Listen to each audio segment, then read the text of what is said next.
What is good, yo? Welcome to your favorite weekly podcast, Rebel Broadcast. Itong episode na to sobrang special kasi nandito tayo ngayon sa Cebu City at hindi lang yan, ang guest natin isa sa mga pinakamatitinding DJs sa Pilipinas. Make some noise for DJ Razical and Ciso. Yes, sir! What's up? Yes, sir! Kamusta? Kamusta, bro? Okay lang bro, okay naman. So, wait. Masaya. Let's get right into it.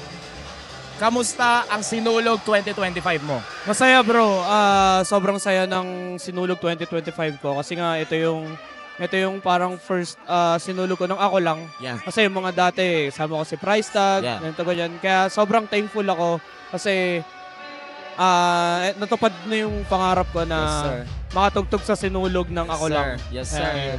Pero ayun, syempre, nung nakaraan pa tayo nagkikita-kita eh. Oo. Syempre, other than gigs, malamang sa malamang, nanood ka rin ng show ng ibang tropa. Oo naman. You supported other sets. Give me your top 3 sets na napanood mo this Sinulog 2025 here in Cebu. Top 3 sets? Yeah. Syempre unang-una, Tito Ron, DJ Ron Pau. Soak! Tapos, ang next natin si Kate. Adon. Grabe si Kate nung kahapon.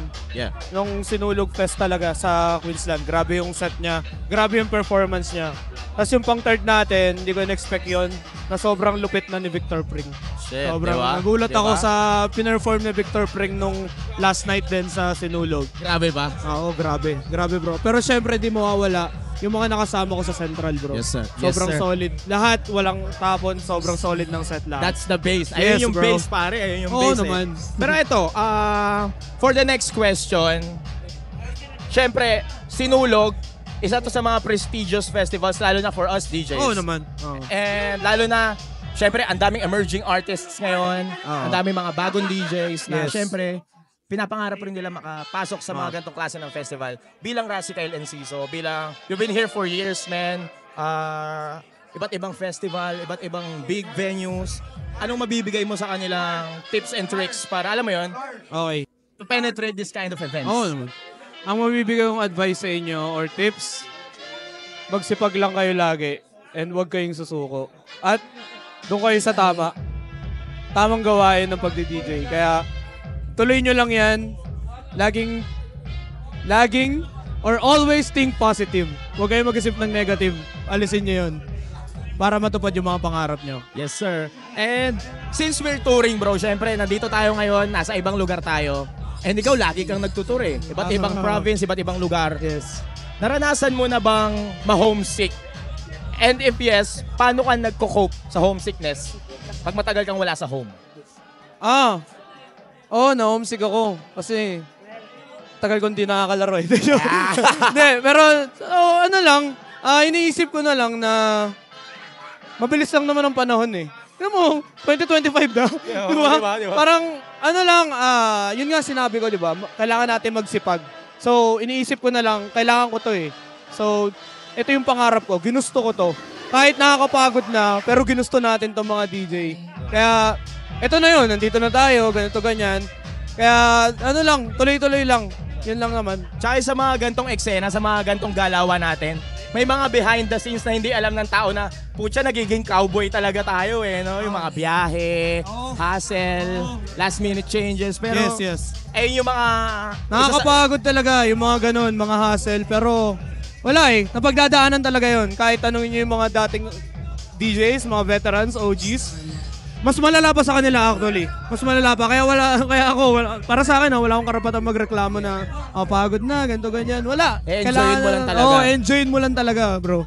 Ayun, nagkasama na tayo sa ganun. Alam mo yan, man. Bro. Alam mo yan. Bro. Matik yun. Yes, sir. Pero ito, since nandito tayo sa kami naman, Oo. industry night, puro Yes. mabibigat na industry people. Yes. At Sama-sama katapos lahat. lang natin tumugtog. Oo, man. Can you tell me personally your first-hand experience here? Sorry. Can you tell me personally your first-hand experience okay. here? Yung pag-play and Okay. yung ngayon. Anong Okay. nararamdaman mo ngayon? Actually, sobrang saya ako na na-experience ko na to. Kasi sa buong Sinulog ko, may mga ganito, di ba?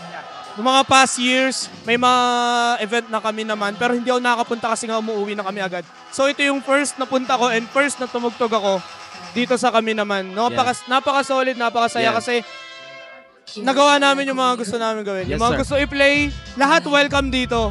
Kaya, yung mga, alam mo yun, yung hindi alam ng tao, pero nakita nyo naman kung gaano sila kasaya, Bigat, di ba? diba? Ay, Kuya Pao. Idol pa. Idol Pao. Thank you, Kuya. Pero ito, bro, before we end this podcast, gagawa ko kasing tradisyon pag nag-interview ako ng mga kapwa ko DJs. Okay.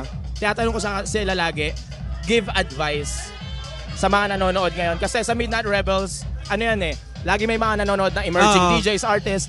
Bigyan mo sila ng advice on how to continue.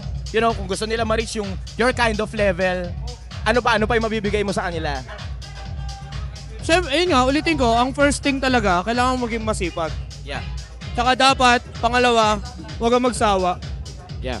Pangatlo, ituloy mo lang ng ituloy. At yun nga, sabi ko, think positive ka lang palagi. Kasi pag nasa negativity ka, wala Walang mangyayari. Kaya always think positive lang. Yun lang advice ko. Pinakaisa lang yan, always think positive. Yes, sir. Bro, saan ka nila next na makikita? Kung may mga upcoming events ka, sa mga nights, pagbalik mo na Manila, pwede mo na i-promote. Invite them. Ayun, pagbalik ko ng Manila, this natitirang month ng January, mga days ng January, meron akong gig sa Roppongi. I don't know kung Roppongi or Roppongi yung pronunciation doon. Grand opening nila sa January 28 sa Katipunan. Tapos, may mga iba pa, pero February pa so wala pa mga out of town. Bago pa mag-end yung January malalaman. Pero the rest, alam nyo na, kami dalawa rin nandun. Urban Makati and Urban QC. Sir. Matik yan.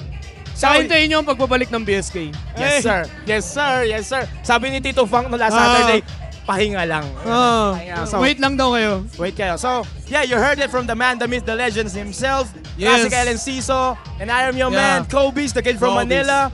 This is Rebel Broadcast by Midnight Rebel signing out. Pew, pew, pew. Thank you. Yes, sir.